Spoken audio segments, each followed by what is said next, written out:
Dubai looks like a city that defeated the desert. It did not. It placed a massive network of machines between itself and nature. The drinking water has to be manufactured. The air has to be cooled. The coastline has to be defended. Even rain now requires an $8 billion answer. So what happens when every enemy arrives at once? Heat, sand, floodwater, rising demand. And a fragile tourism sector that completely depends on an illusion of total control. Every year the machines grow hungrier. Every year the cost of survival escalates. Did Dubai actually defeat nature? Or did it simply build a temporary fortress that can survive only while the machines never stop working? Because the truth, hiding behind the luxury and the record-breaking passenger numbers, is much darker. The desert does not have to bury Dubai. It only has to make Dubai too difficult to keep alive. In most cities, water arrives naturally from the landscape. In Dubai, the landscape delivers only sand and salt. Everything required to sustain human life must be violently extracted or artificially generated. Fresh water has to be boiled and filtered from the sea. Comfortable air has to be manufactured from massive amounts of electricity. And every single year, the life support machine becomes hungrier. The official figures from the Dubai Electricity and Water Authority for the year 2025 reveal a terrifying trajectory. Peak power demand climbed by nearly 6% in a single year. The demand for desalinated water rose even faster at over 6%. The entire system was forced to produce a staggering 161.5 billion gallons of water. On the absolute heaviest day, the city consumed 487 million gallons. These are not the statistics of a sustainable metropolis. These are the vital signs of a patient whose survival mechanisms are being pushed to their absolute limits. The city is a giant engine that converts enormous amounts of capital and energy into a few hours of artificial comfort. Tourists fly in from all over the world to witness this miracle. They walk through perfectly chilled lobbies. They look out over sprawling green golf courses in the middle of a barren wasteland, but they do not see the massive compressors humming aggressively on the rooftops. They do not see the subterranean pipes pumping millions of gallons of chemically treated water just to keep the grass from turning to dust. The entire tourism industry, which forms the bedrock of the local economy, relies entirely on hiding this desperate struggle. Visitors are sold an image of effortless luxury. But behind the polished glass, the reality is anything but effortless. The power grids must constantly expand. The district cooling plants must constantly scale up. The infrastructure must be endlessly upgraded to meet the soaring demand. Is this a functional city? Or is it merely a life support machine whose mechanical lungs and artificial heart must grow larger and more expensive with every passing season? The planners insist they can always build a bigger power plant. They insist they can always lay a wider pipe. But the first component to weaken in this endless war is not made of concrete. It is not made of steel. It is the human body. Dubai can cool a hotel lobby. It can air condition a massive shopping mall. It cannot air condition the sky. The fatal flaw in the strategy of surrounding the city with machines is that someone still has to repair those machines. Someone has to step out into the blazing sun to maintain the roof units. Someone has to clean the dust off the glass. Someone has to lay the boiling asphalt. Someone has to inspect the underground pipes. Someone has to stand beside the heavy machinery that radiates even more brutal heat into the already suffocating air. The sun attacks people first. Human Rights Watch and numerous international labor organizations have repeatedly warned about the severe thermal risks faced by outdoor workers in the region. The protections that do exist are often based on rigid calendar dates and fixed hours. But these rules fail to account for the true physical punishment of combined extreme temperature, high humidity, intense solar radiation, and the grueling intensity of physical labor. The heat does not care what time the clock shows. The heat simply punishes the human body until it stops functioning. This creates a terrifying paradox for the city. The very people tasked with protecting the city from the heat are themselves being defeated by it. When the temperature spikes, the outdoor maintenance windows shrink. Work slows down. Mistakes multiply. And the hotter the city becomes, the more equipment it needs maintained. It is a vicious cycle that threatens the foundation of the entire economy. The luxury tourism experience demands perfection. A broken air conditioner in a five-star hotel is an economic disaster. A delayed infrastructure repair causes traffic jams that shatter the illusion of a seamless paradise. But as the climate warms, the safe working hours disappear. You cannot negotiate with thermal limits. What happens when the people keeping the life support running can no longer safely go outside to fix the very machines that keep everyone else inside alive? The tourism crisis begins right here. It begins when the seamless experience starts to crack because the environment is too hostile for human hands to maintain it. Dubai found a temporary solution to the unbearable heat. They decided to move life completely indoors. And this is where the war against nature becomes almost ridiculous. Dubai did not defeat summer. It simply put summer outside and locked the reinforced glass doors. Inside the massive structures, winter can be ordered on demand. Snow can be scheduled on a calendar. Comfort can be produced by the megawatt. Tourists flock to indoor ski slopes where they wear heavy winter coats, while a brutal desert sun beats down on the roof just a few feet above their heads. The marketing brochures present this as the ultimate triumph of human engineering over natural limits. But is manufactured winter truly evidence of victory? Or is it the most expensive white flag ever built by human hands? The desert provides heat for free. It requires no infrastructure to be hot. But Dubai pays a fortune to remove that heat. The city pays every single hour. It pays to remove heat from the hotels.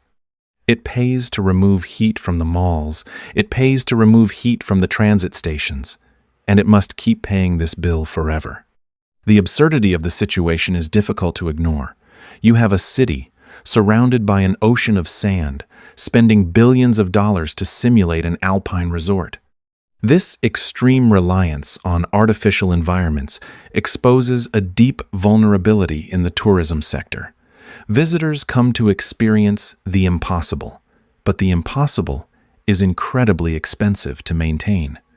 The profit margins of the hotels and retail centers are constantly eaten away by the astronomical cooling costs. If the flow of international money ever slows down, the ability to pay for this manufactured winter will vanish. The city has trapped itself in a corner.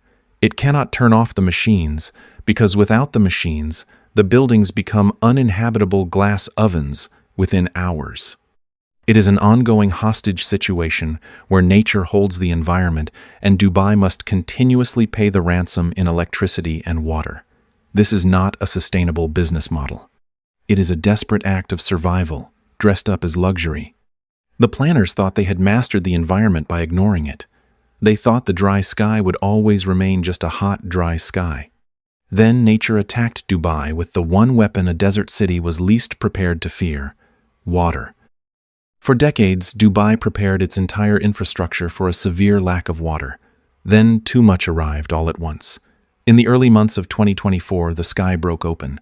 The region experienced the most severe rainfall recorded in roughly 75 years. The water did not gently nourish the desert. It violently assaulted the concrete. The images that circulated around the world shattered the carefully constructed illusion of invincibility. 6-lane highways transformed into raging rivers. Luxury cars were submerged up to their roofs. People waded through waist-deep water in front of exclusive real estate. And most critically, the Dubai International Airport, the vital artery of the entire tourism economy, was severely disrupted. Flights were canceled. Passengers were stranded. The perfectly synchronized logistics of a global hub completely collapsed under the weight of rain. The internet quickly flooded with rumors and viral explanations blaming cloud seeding for the disaster. But whatever people chose to blame in the sky, the sheer catastrophic failure of the infrastructure was undeniable on the ground. The city was built to keep sand out and cold air in. It was completely blind to the threat of water falling from above. The response from the government was not a simple press release. It was an admission of massive systemic failure disguised as a bold new project. They announced the Tasreef project. The price tag is roughly $8.2 billion. The goal is to increase the drainage capacity of the city by an astonishing 700%. By the time it is scheduled for completion in 2033, it is supposed to handle more than 20 million cubic meters of water every single day. Look at those numbers closely. If the old defenses were enough, why must the next system be 7 times larger? An $8 billion emergency drain is not a sign of a city confident in its victory. It is the desperate reaction of a city that realizes its fundamental design is catastrophically flawed. The flood did not merely reveal one isolated weakness in a single neighborhood. It revealed the terrifying rule governing the entire city. Every single solution must eventually be replaced by a significantly larger and more expensive solution. The tourism industry relies on absolute predictability, but nature is proving that predictability is dead. The underlying logic of Dubai is a terrifying loop of escalation. Too little water, build massive desalination plants. Too much water, build an $8 billion underground drain. Too much heat, build larger cooling systems. Too much sand, deploy an army of workers to clean everything again. The answer to nature is always another machine. And the only answer to the failure of that machine is a much bigger machine. Dubai has achieved something truly extraordinary in the history of human civilization. It turned basic weather into a premium subscription service. But this subscription is becoming far too expensive to maintain. The tourism sector is feeling the absolute weight of this reality. A city cannot continually absorb multi-billion-dollar infrastructure upgrades without passing the cost down the line.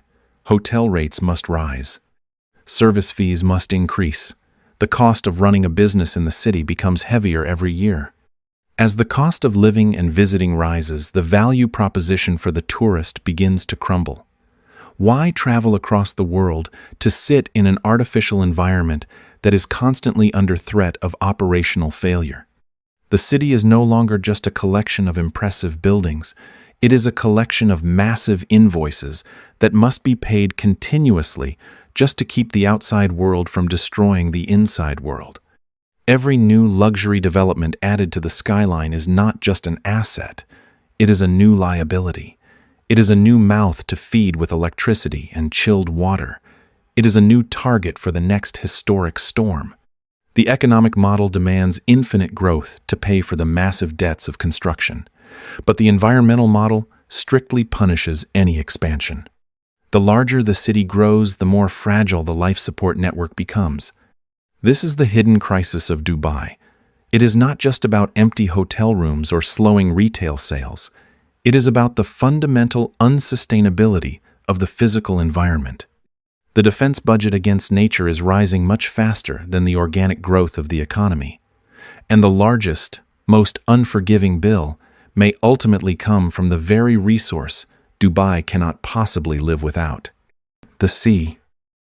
Dubai drinks from the exact same sea that aggressively presses against its fragile coastline. The relationship between the city and the ocean is a beautiful nightmare. The water must be mechanically pulled in through massive intake pipes. The heavy salt must be violently forced out through complex filtration membranes. The resulting fresh product must then be pumped for miles across the entire city, and the city keeps demanding more. The climate documents from the national authorities identify a devastating list of simultaneous threats: extreme heat, storm surge, sea level rise, water stress, dust storms, desertification. This is not just one simple war against the weather. It is 5 separate wars sharing the exact same battlefield. The sea is simultaneously the only source of survival and the greatest existential threat to the valuable coastal real estate where all the tourism revenue is generated.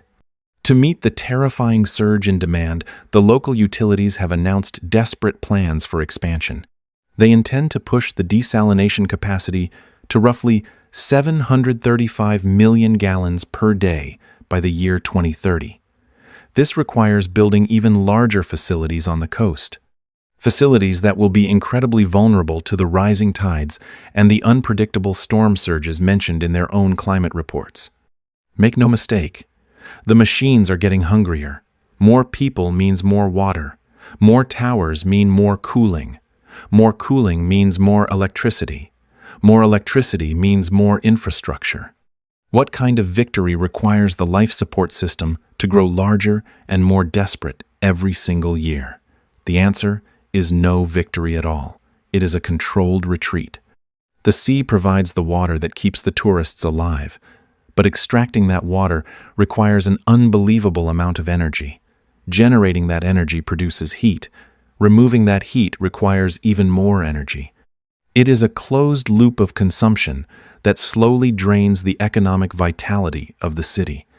The boundary between a triumph of engineering and a catastrophic trap is fading fast.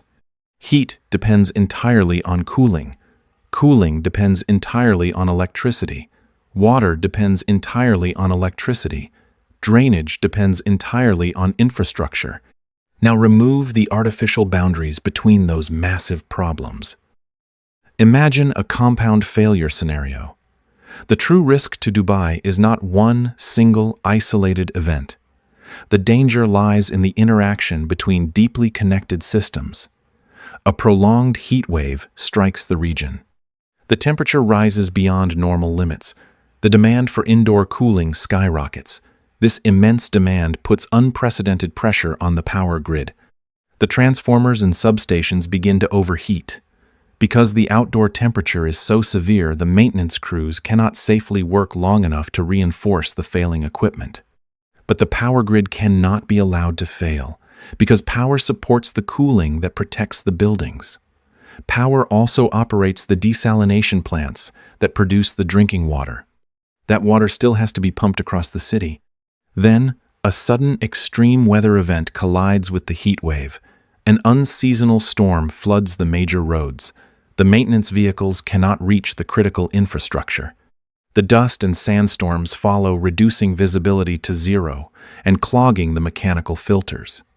One delay instantly becomes another delay. Dubai is no longer fighting separate battles against heat, water, and sand. It is fighting every single battle through the exact same overloaded machines. If the power falters, the water stops. If the water stops, the cooling stops. If the cooling stops, the hotels become glass coffins. The airport freezes. The tourists are trapped in environments that are rapidly becoming hostile. The reputation of the city as a flawless luxury paradise shatters instantly. This is how a tourism crisis transforms into an economic collapse. Dubai relies entirely on confidence. Tourists and investors believe the city can control the environment. If a compound failure proves that the city cannot control the environment, the confidence vanishes. And when the confidence vanishes, the foreign capital stops flowing. The greatest vulnerability of Dubai is not that one machine might eventually fail. It is that every machine is desperately protecting another machine in a delicate web of artificial survival. If one critical thread snaps, the entire illusion begins to unravel. And this is exactly how a massive desert city collapses. Not in a cinematic explosion, not with the iconic towers dramatically falling into the sand, but one layer of artificial survival failing at a time. The desert does not need an army. It does not need a budget. It simply waits. It sends heat. Dubai frantically buys cooling. It sends salt water. Dubai desperately buys desalination. It sends endless dust. Dubai buys fleets of vehicles for cleaning and maintenance. It sends a historic, destructive storm. Dubai is forced to buy a massive new drainage system. Nature attacks for free. Dubai pays in hard currency for every single defense. This is the dark reality of the endless war. This is not a conflict that Dubai can ever permanently win. Because victory in this context would mean the payments finally stop. It would mean the city could finally stand on its own without the constant injection of capital and energy, and those payments never stop. They only multiply. The tourism sector is the only thing generating enough cash to keep the machines running, but the environment is actively degrading the very tourism product it is supposed to support. No one wants to spend a fortune to sit inside a mall because the outside air is literally dangerous to breathe. No one wants to risk being trapped in a flooded airport. The promise and the actual experience are drifting rapidly apart. Look closely at the sprawling city. Everywhere you look, there is a compressor screaming. There is a power station burning fuel. There is a water plant filtering salt. There is a digital meter that is constantly spinning. The city is bleeding money simply to exist at ground zero. A normal city experiences weather. Dubai must fight weather as if it were an invading force. As the climate becomes more erratic, the cost of this defense will inevitably exceed the revenue generated by the visitors. The margins will compress. The debt will accumulate. The maintenance will be deferred. The cracks in the shiny facade will become visible to the world. A city built to defeat natural limits is now spending all of its energy simply to keep those limits from breaching the front door. The collapse of Dubai does not begin when the skyline physically falls. It does not look like an apocalyptic movie. It begins quietly in the financial ledgers. It begins when mere survival becomes significantly more expensive than expansion.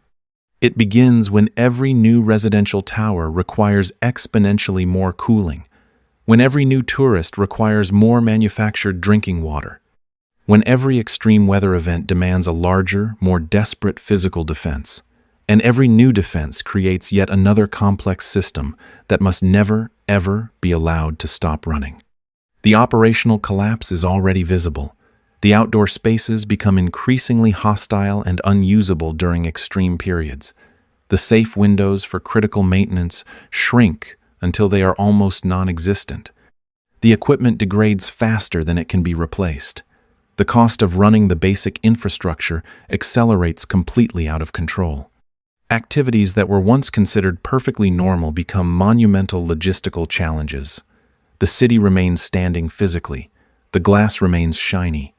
But the operational model that makes human life possible inside those buildings fundamentally loses the ability to keep pace with the environment. The money runs out before the sand does. Dubai did not conquer the desert. It merely surrounded itself with heavy machinery. It bought a temporary silence and arrogantly called it a victory. But the global climate is shifting. The heat is still rising relentlessly. The sea is still waiting at the edge of the coast. The sand is still moving with the wind. Nature possesses the one absolute advantage that no amount of foreign investment or tourism marketing can ever buy: unlimited time. The desert is winning. It does not have to destroy Dubai. It only has to make Dubai impossible to maintain. The analysis of the structural and environmental pressures facing Dubai reveals a deep vulnerability hidden beneath the surface of economic success. The reliance on continuous technological intervention to sustain basic habitability creates an escalating cycle of cost and risk.